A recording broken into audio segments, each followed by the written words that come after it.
Dan kita juga, saya semalam pergi hadir ke Stadium Bukit Jalil bagi menyertai atas jemputan pejabat Perdana Menteri untuk menyertai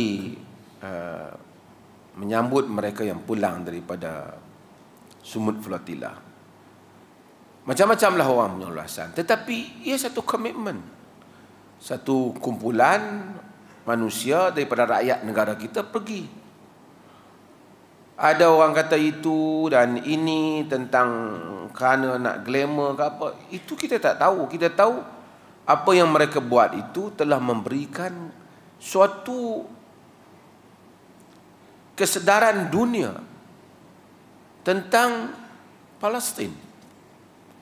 Orang semua membicarakan tentang usaha, bukan mereka sajalah, Sumut ni antarabangsa. Dan orang membicarakan tentang apa yang sedang berlaku itu.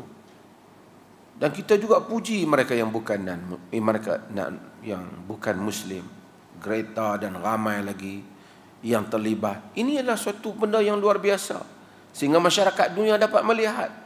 Dan mudah-mudahan Allah Subhanahu Wa Taala memberikan petunjuk kepada orang ramai tentang apa yang berlaku ini. Mudah-mudahan kita semua sebagai rakyat, apa yang boleh kita buat, kita sentiasa mengetahui bahawasanya Yahudi ini bukan saja dia telah tipu orang biasa, perjanjian dia dengan Tuhan pun dia mungkir. Perjanjian dia dengan para nabi dia mungkir. Ini dia nak buat perjanjian dengan Palestin dan seumpamanya. Kita pun tidak percaya.